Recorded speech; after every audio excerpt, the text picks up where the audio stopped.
por primera vez no sé cómo empezar este video. ¿Alguien sabe cómo se fundó Medellín? Oigan, ¿saben que yo soy la morra que cuando termina una cita es como, segunda cita no habrá, pero al menos ya sabe cómo se fundó Medellín? Qué fuerte. Esta vez vamos a hablar sobre un libro. Tuve la oportunidad de estar leyendo cuando estaba en la universidad. Dios, o sea, de verdad que es el mejor libro que yo me he leído en toda mi vida. Eso pasó ya hace mucho tiempo, así que esta vez sí nos vamos a sentar en la palabra desvariar porque voy a acudir a mi memoria. Entonces creo que vamos a desvariar demasiado, pero bueno, de eso se trata este canal.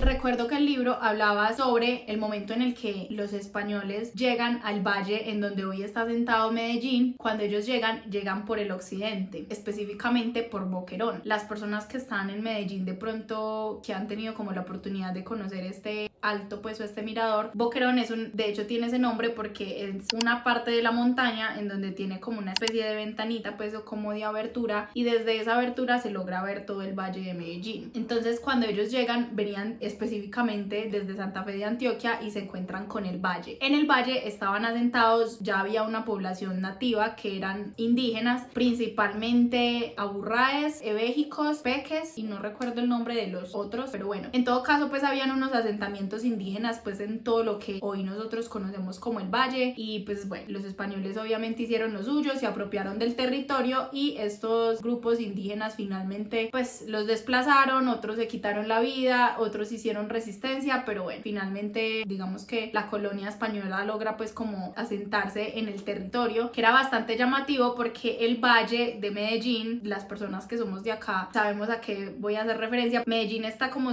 dentro de una coquita que lo atraviesa por el centro el río Medellín, y es una coquita como entre montañas, entonces desde los altos es muy bonito y muy llamativo. De hecho fue lo que más les llamó la atención pues como a los españoles cuando llegaron a este espacio como tal, y obviamente pues como la cercanía a este cuerpo hídrico, todo el tema con el agua y el río Medellín. Entonces cuentan que ellos finalmente se asentaron. Hay unas versiones que cuentan que el primer asentamiento que hubo de hecho fue en lo que nosotros hoy en día conocemos como el Parque del Poblado y la Iglesia del Poblado, pero la mayoría de las versiones coinciden en que la fundación de Medellín se dio principalmente en la zona oriental, centro-oriental más bien, y la primera iglesia que tuvo Medellín fue de hecho la iglesia de la Candelaria, que es la iglesia en donde está el Parque Berrío. Yo tengo una opinión impopular acerca como de la morfología como tal de esta zona del Parque Berrío, y es que es la primera plaza que tuvo Medellín, y vamos a hablar como en términos un poquito más arquitectónicos. Las iglesias, ese programa pues que se distribuye arquitectónicamente hablando, la iglesia tiene siempre, si ustedes se dan a la tarea pues como de observar, van a encontrar que hay ciertas similitudes en esto que les voy a mencionar, y es que la mayoría de las iglesias tienen conjuntas una plaza o un parque. El término correcto de hecho es un atrio exterior. Todas las iglesias tienen digamos esa particularidad en cuanto a la morfología. La iglesia de la Candelaria pues no es ajena a eso, ella también tiene ese atrio exterior que es el que conforma todo lo que nosotros conocemos como la Plaza Berrío.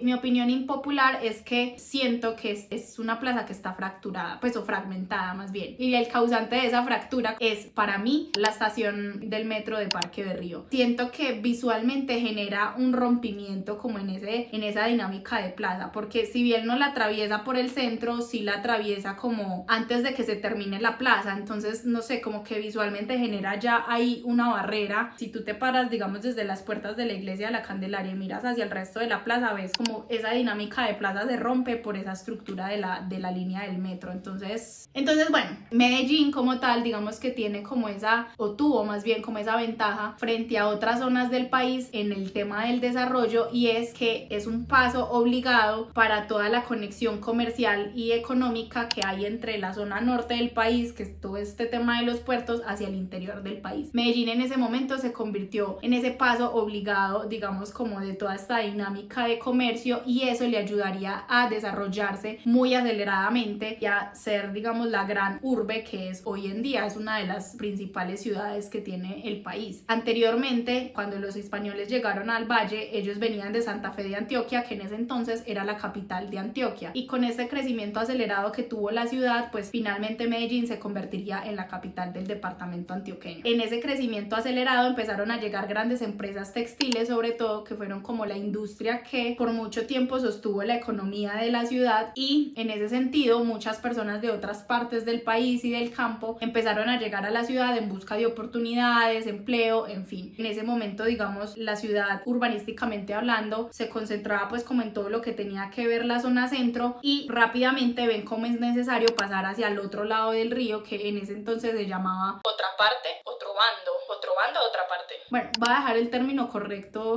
también acá porque no quiero desinformar. Entonces la ciudad empieza como a crecer en términos de expansión y demás. Estas empresas ven la necesidad de crear unos barrios en específicos, que de hecho hoy en día todavía hay muchos que conservan ese nombre como barrios obreros para estas personas que tenían que trabajar, digamos, en la zona productiva de la ciudad. Entonces se crean estos barrios obreros. Creo que en Bello hay uno, en Itagüí, si no estoy mal, también hay otro. Si no estoy mal, Carlos R. Restrepo también hace parte como de esos barrios obreros que en su momento se hicieron para la ciudad. Y también a nivel, digamos, nacional, pues se da la facilidad de que las personas empiezan a tener como la oportunidad o la opción de adquirir un crédito para vivienda en barrios obreros de la ciudad. Las clases sociales en ese momento, de hecho yo tenía un profesor en el colegio, nos mencionaba mucho que las personas ricas de Medellín antes vivían en el centro de Medellín. Ya más tarde vamos a hablar acerca de cómo esas dinámicas sociales tan complejas que hoy por hoy tiene el centro de Medellín, pero él mencionaba eso, que las personas ricas de Medellín antes vivían en el centro de Medellín, y así fue por mucho tiempo. De hecho, el primer barrio como que se constituye, llamémoslo así, para la clase alta de la ciudad es el barrio Prado Centro, que hoy en día es barrio declarado patrimonio, sobre todo por toda esa riqueza arquitectónica que todavía tiene. De hecho, también he tenido la oportunidad de conversar como con algunas personas que son como dueños de alguna casa en el barrio Prado Centro, y es bastante complejo porque, digamos, las dinámicas de mantenimiento para este tipo de propiedades son complejas. Las intervenciones son muy específicas, o sea, tienen que seguir como unos lineamientos muy específicos cuanto al mantenimiento, pues digamos la renovación o la remodelación de los diferentes espacios, o mantenimiento que simplemente requiera la estructura de la casa como tal. Entonces es como complicado en ese sentido porque obviamente son costosos. Hay muchas de las viviendas que tienen un sistema constructivo que ya está obsoleto, entonces eso requiere, digamos, de una mayor inversión, y que el hecho de que a ti te declaren patrimonio una estructura como esta es simplemente el nombre, porque ellos no reciben ninguna clase de ayuda económica, ni de subsidio, ni de nada para el mantenimiento de estas casas, sino que tiene que salir de bolsillo de ellos, pues de bolsillo propio, y ahí es donde se hace como costoso. Por eso muchas personas lo que han buscado hacer es simplemente como rentarles estos espacios a diferentes empresas u oficinas, y que les genere pues también ahí como una retribución económica. Aunque hay varias personas, sobre todo como urbanistas dentro de la ciudad, que lo que han hecho es buscar como recuperar esta zona de Prado Centro. También recuerdo que en la universidad nosotros incluso hicimos un ejercicio sobre eso, que estaba puntualmente ubicado en la zona de Prado Centro, y era con el fin de eso, como de rehabilitar, llamémoslo así de alguna manera, el uso del suelo de esta zona en específico, porque tiene una carga histórica y cultural bien importante dentro de la ciudad. Es una zona que no está, digamos, puesta como para el ciudadano normal de a pie común. Entonces sé que hay unas iniciativas bastante interesantes aplicables pues en esta zona en específico, pero obviamente esto necesita pues de mucho más allá que la academia para poderse desarrollar, porque ahí también empiezan a entrar intereses políticos y demás. Entonces es como complejo por eso, pero bueno, el barrio Prado Centro pues es un barrio planificado. Nosotros en la universidad tuvimos la oportunidad de hecho de recorrer y hacer una salida de campo en diferentes casas del barrio Prado, y de verdad es demasiado interesante, o sea, de verdad es brutal. Uno por un momento se le olvida que está todavía en Medellín, de lo interesante y de lo rico que es arquitectónicamente hablando esas casas de Prado Centro. O sea, de verdad que es demasiado teso. Hay una casa que incluso que se llama el Palacio Egipcio, que tiene unas estructuras bastante interesantes pues como a esa estética egipcia, y si no estoy mal también tiene incluso piedra caliza traída directamente desde Egipto en algunas partes de la construcción. Hay otra casa que incluso perteneció a una familia alemana, que de hecho nos contaban que finalmente nunca pudieron vivir ahí, pero pero en la parte inferior, debajo de la casa, de la estructura de la casa, hay incluso un búnker. O sea, de verdad que es demasiado tesa como toda esta riqueza a la arquitectura que hay en el barrio Prado Centro. Digamos que luego la clase alta de la ciudad migraría también a la zona de Laureles, y es un barrio que es planificado. Si ustedes se dan cuenta, como el trazado que tiene el barrio Laureles es bastante particular, porque no es un trazado como en malla, como el que nosotros estamos acostumbrados a ver en la ciudad, sino que tiene un tema de circunvalares y unas diagonales, porque es un trazado que fue, bueno, a mi opinión,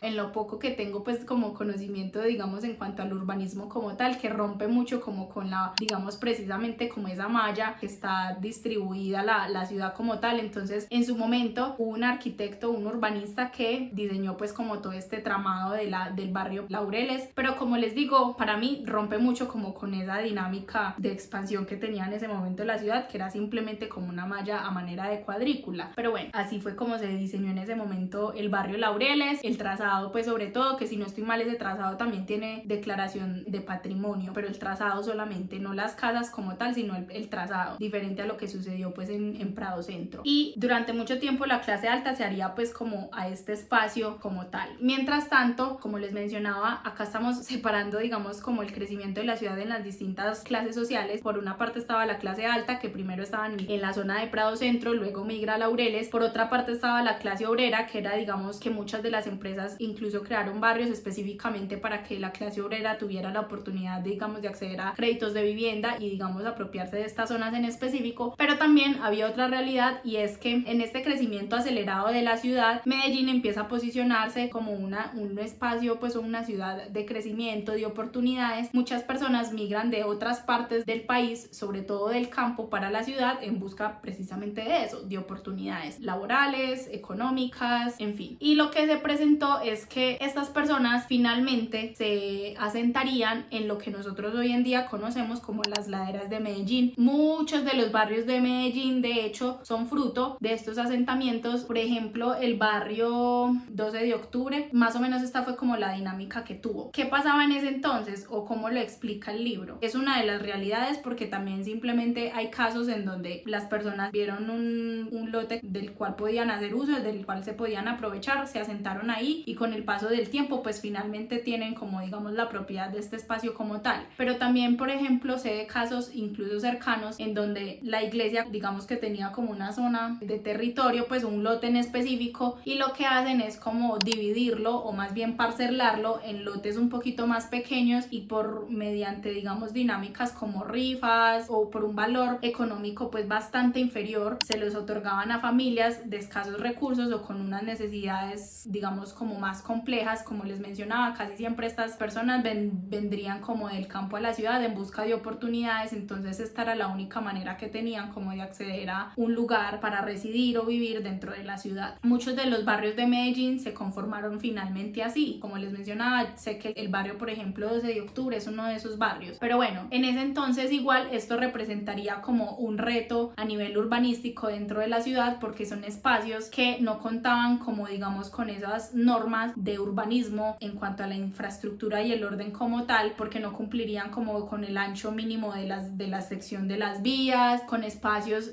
óptimos, digamos, como para la convivencia digna. Esto representaría entonces como para la ciudad, digamos, como un reto, pero que finalmente bajo distintas políticas las diferentes municipalidades lo que buscarían es como, digamos, favorecer o al menos mitigar un poquito como todas estas problemáticas. Entonces, por ejemplo, es muy común hoy en día ver en barrios, por ejemplo, populares, espacios de ciudad como lo son parques, bibliotecas o UVAs, o incluso también sistemas de transporte masivo como estaciones del metro, de metro cable, de tranvía y demás. Es precisamente con el fin o con ese afán de devolverles a estas personas que también finalmente hacen la ciudad, devolverles un poquito de la ciudad, porque son personas que en esa dinámica de su día a día, del rebusque en busca de una mejor calidad de vida, pierden como ese sentido de pertenencia con la ciudad, y que finalmente pues también están aquí dentro de Medellín. Y obviamente también aplica para colegios, iglesias y bueno, demás elementos de equipamiento de ciudad. Incluso la ciudad llega a tal punto en crecimiento, digamos, territorial, sobre todo en la parte de las laderas, que ve la obligación de ubicar, de hacer un plan urbanísticamente hablando que se llama el cinturón verde, y es con el fin como de limitar el crecimiento en la ladera, porque como les mencionaba, Medellín es